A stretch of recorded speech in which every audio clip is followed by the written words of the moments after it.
But with those who die, those who are mortally wounded and die in the weeks and months after the battle, eventually raises that death toll to over 10,400 men. Okay? Yeah, that's the David Wills house at the time of the battle. David Wills was a very prominent attorney, leader of the Republican Party, so that when Lincoln arrives here, 6 p.m., 18th of November, he'll be escorted to David Wills' house where he'll spend the evening. Okay? And he will finish the Gettysburg Address in the Wills house. He was having trouble with the last sentence. He needed some inspiration. So on the very morning before he gave the address, he toured part of the battlefield. And apparently he gained enough inspiration to finish the Gettysburg Address. Yeah, that the way you see this battlefield today is as close as it looked 162 years ago. Their supporting members of the Gettysburg Foundation are working very hard to maintain this battlefield. Okay? Open fields for growing grain, open fields for pasturing livestock.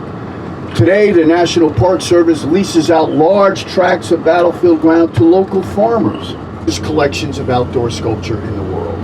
And for the better part, who places these monuments on the battlefield? The veterans. The veterans will return here as early as 1867 to begin to commemorate this field of battle, where the different fighting units of the two armies fought, and perhaps more importantly, where men died in arms. And at one point there will be a large Confederate force, over 20,000 soldiers strong, that'll be poised to capture Harrisburg. Massive armies. They need roads to be able to move about, multiple roads, in order to be able to move about and concentrate at a specific location for battle. Early May of 1863. It will be one of Lee's greatest victories. Down here on the bottom, Culpeper, Virginia. And once he's got his army fully concentrated, on the 3rd of June, 1863, he's going to begin marching north. And if he does not consume these supplies while in Pennsylvania, he has a wagon train moving tons of supplies back to Virginia. There are some estimates he's going to herd as many as 40,000 head of cattle, horse, hog, and sheep back to Virginia. Lee is going to be able to feed his army for months. Abraham Lincoln is going to elect to decide to change commanding generals on the eve of a critical battle. But he loses confidence in that officer who had been defeated at the Battle of Chancellorsville, General Joseph Hooker, and he'll place another officer, General George Gordon Meade.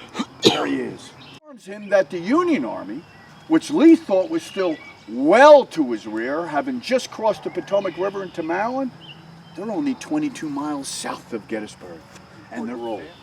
They were the mobile force. They were considered the eyes and ears of an army. And their primary task is to provide the commanding general with timely and accurate intelligence reports as to the whereabouts and the strength of the enemy forces. John Buford. Lee's army. And by nightfall, these Union scouts will Cavalry. a road network that needs to be protected by fence. He's going to fire the very first shot of the battle. Go just a short 2.5 miles west of town along the Chambersburg Pike. You'll see the first shot marker. Who put it in place? Lieutenant Marcellus Jones. He wanted everybody to know he fired the first shot at the Battle of Gettysburg. Harry Heath is under the impression it's only local militia, and we should be able to just swat them to the side of the town. Heavily outnumbered. What is his objective on the morning of the 1st? Simply buy time. Yes, they drive the Confederates back. A good quarter mile of the Battle of Gettysburg was a Union victory, but at a very high cost. Day long. By the end of the day, 47,000 men had been involved in fighting. They were said they were made of iron when they went into battle. Thick. How could they possibly fight in those woodlots? Well, at the time of the battle, they would have been much thinner in nature. A terrible blow to the Union Army. And for the 8th Illinois Cavalry, and right on the monument it says, Lieutenant Marcellus Jones fired the very first shot. Today, there is a July very 1st important memorial that rests on Oak Hill. It's called the Eternal Light Peace Memorial. It was dedicated here on the 3rd of July, 1938. Well, after the American Civil War, as America had entered the new century, we've got that wave of reconciliation between the aging veterans. We're going to have two great reunions of the Civil War veterans at Gettysburg. The first one will be in 1913. As many as 50,000 plus. During the course of that week, these aging veterans will decide that they want to have placed on the battlefield a memorial that represents the reunification of the country. So for the next 25 years, they'll have the memorial designed, and they'll raise the money for its construction and a day of dedication. It's going to be the 3rd of July, 1938. Peace Memorial, topped with an eternal flame. Jackie Kennedy thought that was cool and put an eternal flame on her husband's grave at Arlington Cemetery in Virginia. From here, but about a mile south of here, on the other side of that immediate tree line is the McPherson Barn, almost exactly Gettysburg. In the very foreground is, well, Gettysburg College today, Pennsylvania College at the time of the battle. Robert Lee's army. Over 8,000 men strong, composed of 5 Confederate brigades, Alabamans, North Carolinians, and Georgians. And as they begin to assemble, General Ewell and his division commander, General Rhodes, are going to have the same view that we have, with the exception that they're seeing the Union forces reorganizing on McPherson's Ridge after the morning engagement, firing upon the Union soldiers to the south, inflicting casualties. And those Union soldiers that are to the north side of the Chambersburg Pike, they're going to seek cover from this heavy artillery fire. They're going to pull back from McPherson's Ridge into that woodlot you see to your front at 11 o'clock. Right? So General Ewell, he's up here. Now he's starting to get a little nervous. You've seen all these Union forces moving towards his position on Oak Hill.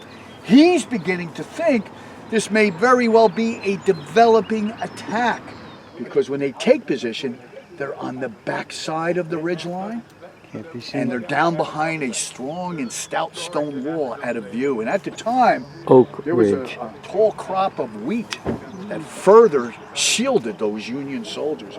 And eventually that's going to have very deadly consequences. Avoid an engagement without abandoning the position I had taken up, and I therefore determined to push and attack vigorously. Once again, General Robert E. Lee's instructions not to bring on a general engagement. I'd understand instructions. And General Heath would say something to the effect, but General, my boys, they had the dander up. They wouldn't let go. And General Lee would say, General, that is why we have orders.